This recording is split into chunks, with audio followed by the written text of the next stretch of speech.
I'm Dr. Michael DeTola. And I'm Megan Strong. In this week's Case of the Week, find out why 6 veneers is rarely a good idea.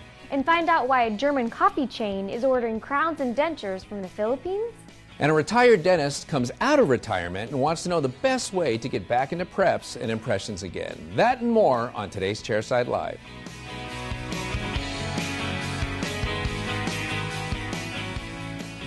Hey now, welcome to episode 61 of Chairside Live. 61, a very important number in American sports history. Roger Maris broke Babe Ruth's record of 60 home runs in a season by hitting home run number 61. And then Mark McGwire broke that record much later. I think it was 1998. Mark McGwire, whose father was a dentist, I do believe, making it all, tying it all, bringing it all back to dentistry once again and making this a very impressive episode. This is a special episode for another reason. Do you know why? You're very tan. I'm very burned, actually. Okay. Yes, that's not why. Do you know why? Why? Well, we're celebrating today. Do you know why? No. It's your birthday. Oh, it is! It is your birthday, so I want to wish you a happy birthday. Thank you very much. And I wanted to make sure that I gave you something that I didn't think you had, and that is a Chairside Live apron. No, I'm just kidding. I know you have one of those. I wanted to get you something that I didn't think you had. Thank you so much. Do you want me to open it on air? I would like you to open it on the air if you have a second. I do have a second. This is so fun. I love birthdays. This is kind of like getting a woman a vacuum or a washing machine. No way. Because it's one of those gifts where now it's going to require some effort on your part. But I love it. You're showing this to a lot of dentists watching this who have no idea what that is. No idea, but if you ever find yourself in New York City, you have to go to the Milk Bar where they have my favorite cookie in the entire world, the blueberry cookie, blueberries and cream, and along with it, oh my God. Right, so essentially what I've given you is something that is going to assure that I have wonderful baked goods for years to come. So it seems like it's self-serving, but I know that you obsess over David Chang and Christina Tosi in this bakery, so Thank you so much. You're very welcome. I'm glad that you have a chance to now explore some of your baking dreams, and certainly myself and the rest of the Chairside Live crew look forward to tasting some of the magic that you're going to be able to bring us from this point on. So you're very welcome, appreciate it. And we look forward to sampling some of the delicacies that you bring in out of there. We've got a wonderful case of the week for you as well. In fact, it came from a viewer mail.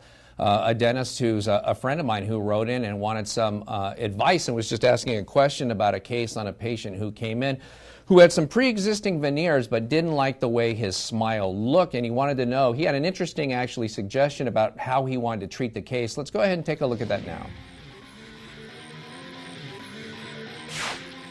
So Dr. Vu Lee, good friend of mine and one of the best dental photographers that I know, sent this case in the other day and ran by a little treatment plan for me, what he wanted to do. The patient came in with 6 veneers on already, 6 through 11, and doesn't like the way his teeth look, think they protrude too much, and you can see why the patient thinks that. It's, you know, part of the reason is because the bicuspids look like they're in way too far. And so what they're talking about doing is, for budgetary reasons and some other concerns, Dr. Lee wants to try to do this in phases, and what he is suggesting is, first of all, develop the buccal corridor with some no-prep veneers, which certainly makes a lot of sense. No reason to prep these teeth if we're going to try to develop this corridor here, and see if the patient's happy with that. That's a nice conservative approach, because at this point, when you just do 6 through 11, it does look like the patient forget to put his partial in, especially with the retractors out. With the retractors in, you can still see at least the bicuspid because the flash is hitting these teeth, but with the retractors out, these teeth really fall into shadow, and it does look like there's only 6 teeth here. So I never do 6 veneers on 6 through 11. I'll do 4 veneers on 7 through 10 and leave the cuspids the way they are, because then they'll still match the bicuspids. Or we'll go from second bi to second bi and go all the way across and do 10 veneers like that, because then we'll keep the entire smile intact. But 6 like this is where we really see that all of a sudden we lose that buccal corridor. So Dr. Lee wants to develop the buccal corridor, and if the patient's not happy with that, then go ahead and replace 6 through 11 to match the buccal corridor. And I think that's a great idea. Nice conservative approach, nice way to do it. And he asked what material should he consider using. These look to be pressed ceramic, he said, so maybe they're Empress or another pressed ceramic. Well, my veneer material of choice now is pretty simple. I'm always going to start with e.max and then have to be talked out of it if I'm going to go to something else. And if we look at the next picture that he sent, we can see why e.max would be a good idea here. We can look at all the wear that we've got on these teeth. And so if this is, in fact, a pressed ceramic, which it probably is, and I think I can see a little fracture line right here, maybe another one here, a little hard to tell, but that one definitely looks like it might be there. But regardless, if this is a pressed ceramic, and it most certainly is, or a feldspathic ceramic because of the age of the veneers, the flexural strength of this ceramic material is about 110 megapascals. And if we go in and use e.max, we're going to have something around 360 megapascals of flexural strength. I haven't seen e.max veneers fracture like this, if these are in fact fractures, since I started doing e.max veneers. And when I see this kind of wear and this kind of function on these anterior teeth, it just reminds me why I'm going to place e.max veneers. Even Empress, which some doctors might argue is still more aesthetic than e.max, which might be true if you're just doing one single veneer next to a natural tooth. I'm going to go with something that's 3 times as strong, like the e.max instead of the Empress, especially when I'm doing multiple teeth, just because of how strong it is. I don't think patients can tell the difference. In fact, I've got a couple employees walking around here at Glidewell where from one second bicuspid to a central on one side, we have Empress veneers. And then from this central over to the second bi on the other side, we have e.max veneers. So there's literally an e.max veneer here and an Empress veneer here, and you can't tell the difference between the two sides. Very, very minimal perhaps, but really almost no difference because both sides can be cut back and layered. And so it's almost no difference, except the e.max side is 3 times as strong. And we certainly don't want things cracking or breaking. So in a patient with any kind of wear like this, I'm going right to e.max. Not even a choice, not even a thought for me. And honestly, even without that wear, I'm going to e.max. I would have to be talked out of e.max. It looks like the patient already had maybe some sort of issue here, some sort of breakage or recurrent decay, because it looks like part of the veneer was removed. And it looks like there's been a patch with some composite that's been done here.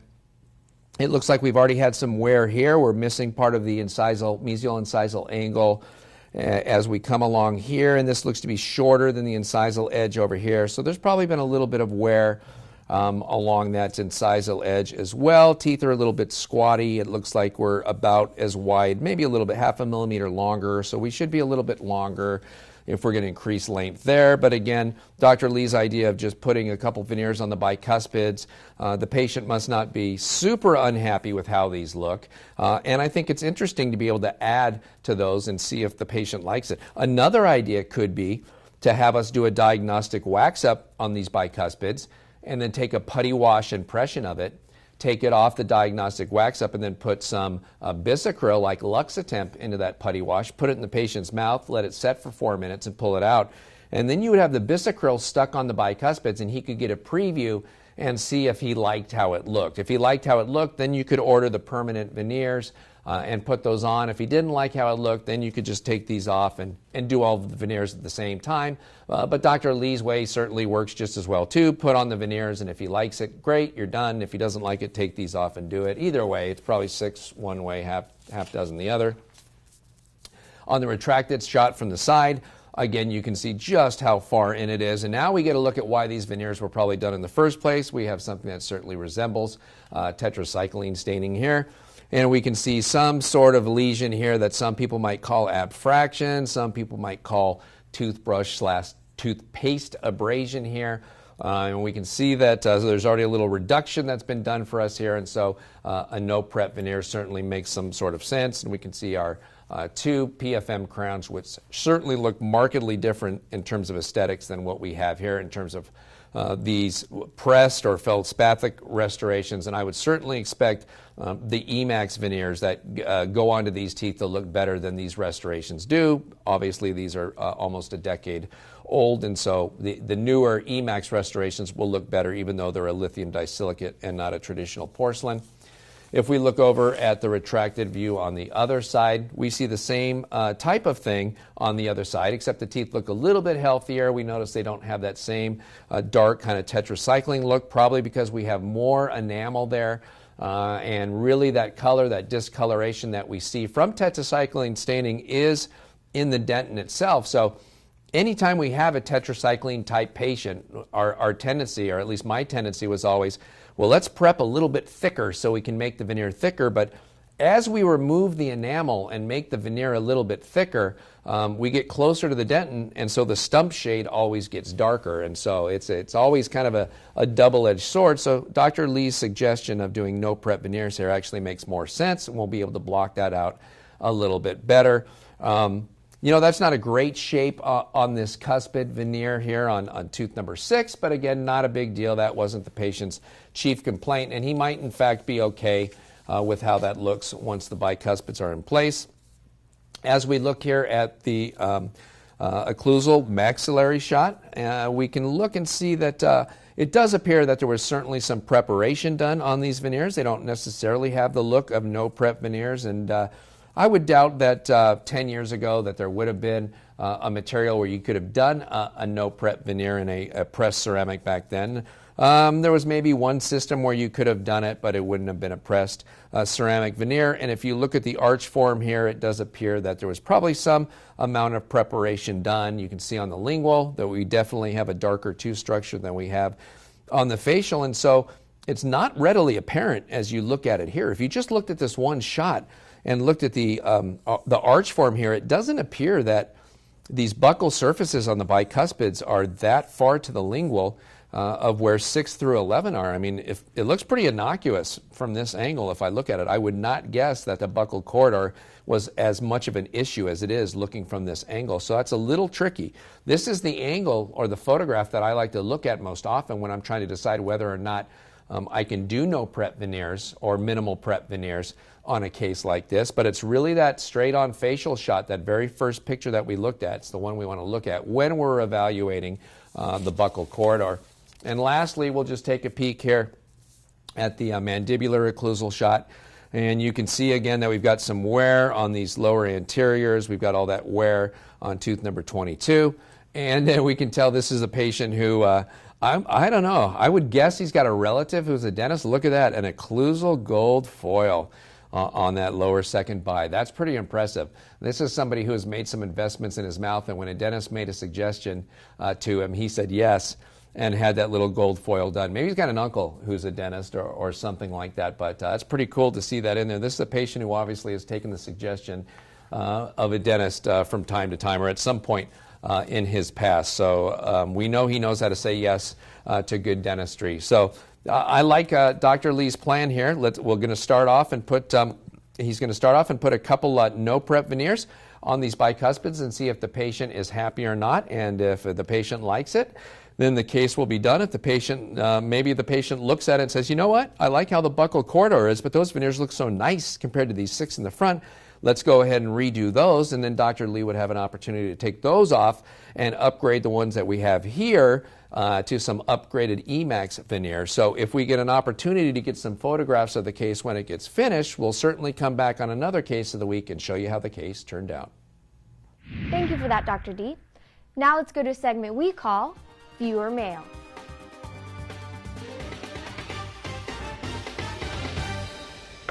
This week's viewer mail comes to us from Dr. Barry Brown in Coral Springs, Florida, and he writes, Dear Dr. Datola, I enjoy Chairside Live and watching your lectures on YouTube.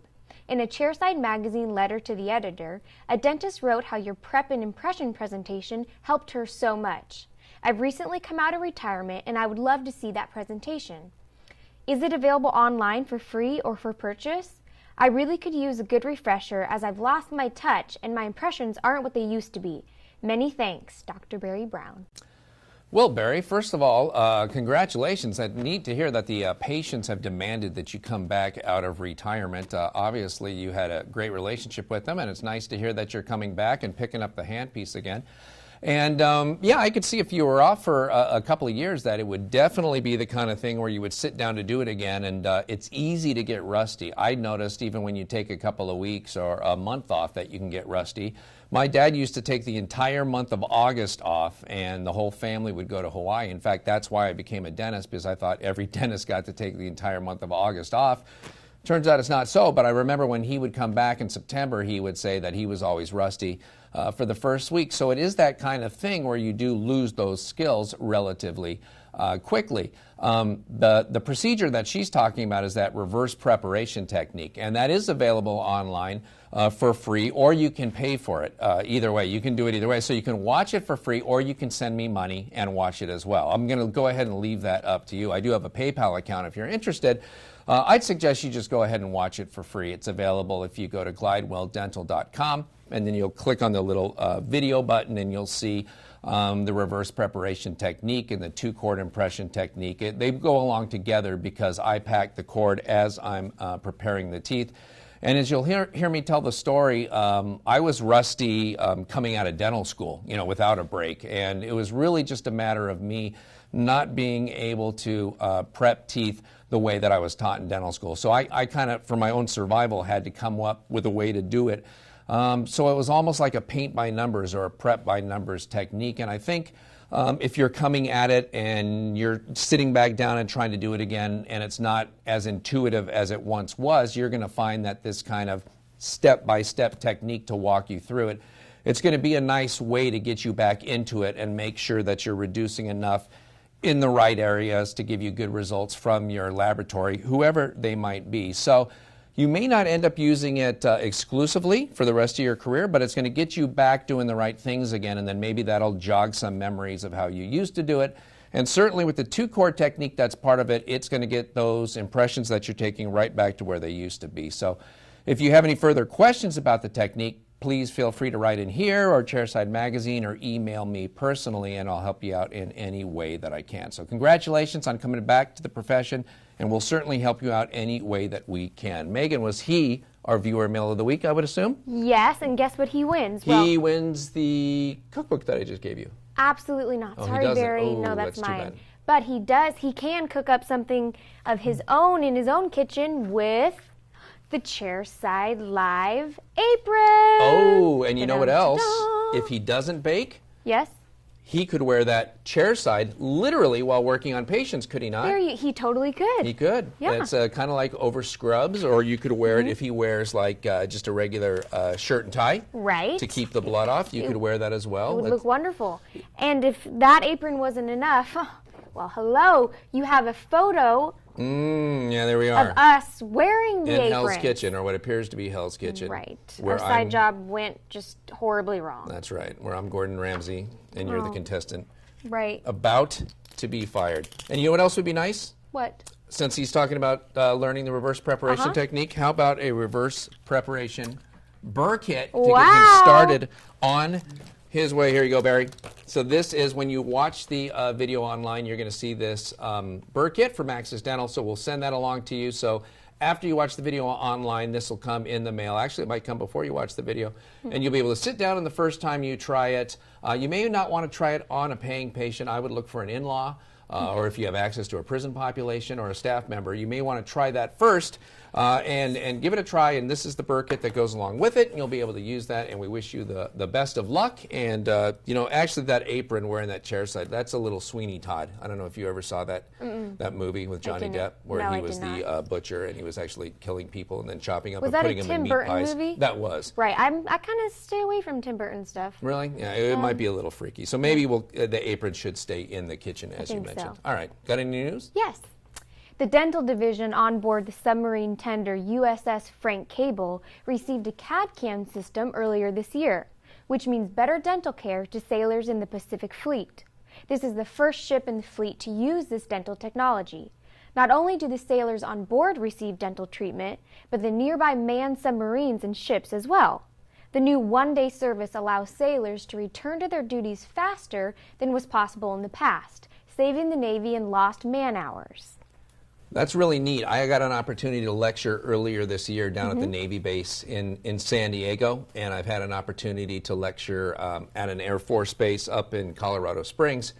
And the adoption of CAD/CAM, specifically the CEREC system from Sirona, by the armed forces has been amazing. And down at the Navy base, I actually saw that they had CAD/CAM on some of the ships there. I'd never heard about it being on a submarine before. Can you imagine, which is kind of mind-boggling. But It's true. They're trying to get soldiers as ready as possible to be able to go back into the field again and not have any problems. And historically, it's been difficult because the labs get overwhelmed, and it can be 3 or 4 weeks sometimes to have a crown be made for them when they fracture a tooth. And now to be able to do same-day CAD/CAM for them is fantastic. For regular patients in private practice, it's super convenient just because you don't have to come in again, get another shot, wear it temporary. But for them, you can imagine on a submarine, having to make a second appointment can be, rather difficult, or having to sit there for 3 or 4 weeks can be difficult. So that's pretty neat that they can do that on a submarine. I've never been on a submarine. I'm slightly claustrophobic. I can't even imagine having to spend any kind of time like that. Do the ones at Disneyland count? Because I've been on those. They're not even there anymore, are they? They're not there anymore. No. I used to get claustrophobic on those. Yeah, it's not a fun thing. Even though they didn't technically really go underwater, I still got claustrophobic on those. Right. And do you know why? Why? Because my dad, my insane dad, the one who took the entire month of August off, that was the good part of being with my dad. The not so good part was he used to like to take my brother and I to McDonald's. That was good. But the bad part was he would take us in the trunk of the car. He would take us in the trunk of the car. You're joking. I'm not joking. Now, mind you, this is before there was seat belts in cars. Okay. So cars weren't all that safe, or seat belts are overkill now. But he would put us, my brother and I, in the trunk of the car. My brother liked it. He thought it was fun. Of course But he we did. would get in the trunk and he would close it, and I would start to freak out. I would Why not were like you? Why? being in. Why not just be in the car in the seat? Why were you in the trunk?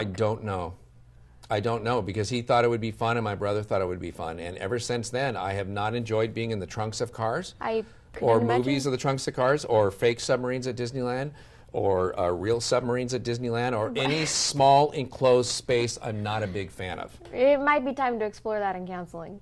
I don't even, I try not to bring it up. Okay. I don't like back seats of small cars. There's all kinds of things Yeah. I don't like. It's why I only fly in United Airlines, so I can fly in first class. I don't even like the back row of an airplane in coach. Yeah. What do you do in movie theaters?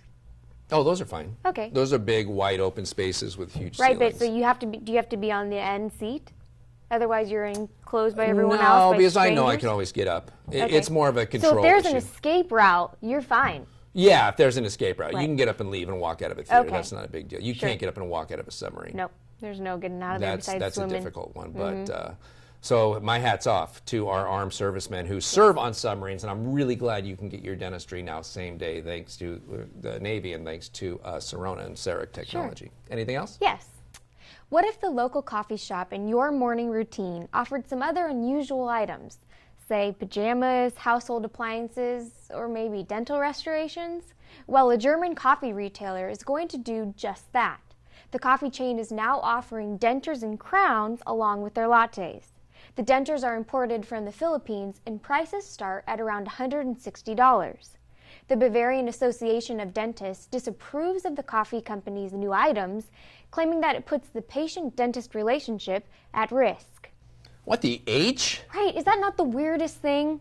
I don't even understand it. It doesn't make sense at all. Why are you selling dentures and crowns? Are they employing dentists who are doing dentistry inside like the German Starbucks, or are the baristas themselves doing it? I don't even know. Wow, there was talk a while ago that Sears and then Costco, you know how they have like optometry? Sure. That they were going to employ dentists and have CEREC machines, like Wow, from Sirona, yeah. and do same-day crowns. So you'd go to Costco, and you'd have a tooth prep by the dentist there, and then you go get your 10-pound block of cheese. Right, your bananas. And your 300 toilet paper rolls, Yes. shrink wrapped together, and all your stuff. Then come back and get the crown on, and then pay your $360 and take all your stuff out. But they never did it. Sears actually tried it, like in some Midwestern states, and it never really, did that well, so they stopped doing it. But I don't even understand this. They make it sound like they're going to get dentures from the Philippines and then just reline them and put it into people's mouths, because I don't know why the Bavarian Dental Association would be against it if they were hiring dentists and they were just going to do it inside of a coffee Sure. shop. But then wouldn't it just be completely illegal if it were non-dentists Definitely. who were doing it? It doesn't make any sense. I'm not even sure. But it's weird because, I don't drink coffee that often. But when I do, well, that's... Yeah, I think you revealed a few episodes ago that you're back on the stuff in a serious way. I'm sorry. I Right. am. But I try to make it at home or whatever. And so I But sometimes I do go to the coffee shop, and I could never imagine going to Starbucks or wherever in the morning and, you know, being offered a denture. There's not many things. Yeah, I could see maybe a colon cleansing at a coffee shop. That's a stretch. Well, I don't even, or maybe a manicure. Speaking of which, I'm due again. I know, right? I'm Me due. too. It's painful. But I can't see, or a breakfast sandwich, something simple like that. But the dentistry just makes absolutely no sense at all. And I'm going to file this under the only in Germany. Right. There's some weird stuff that goes down in Germany. It's true. My brother lived there. I could also mention another U.S. state, but I don't want the hate mail.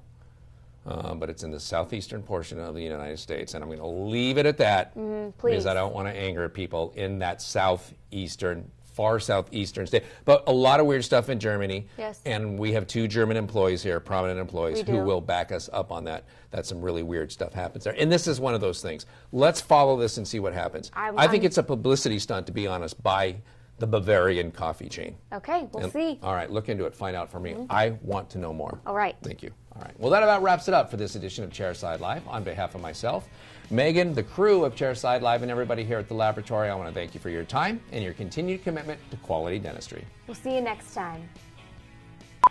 And find out why a German... I screwed it up because I was thinking find out. It sounded weird. But it's okay. Thank you so much. Hey, you're welcome. Oh my gosh. I'm freaking out. This is the best thing ever.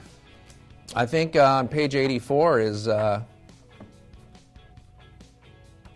nope, 80. Oh, blueberry cream cookies. Oh my gosh, I'm gonna die. Good thing I started running again. 6 miles 2 days ago. Did you really? And yoga last night. I fell off the wagon. I really did. But now we're back. So now the running will negate all of the compost cookies on page 114 that I'm going to eat. Oh, the compost. Those are good. The Bavarian Association of Dentists disapproves of the coffee cup. I was doing so well. Go to the top place.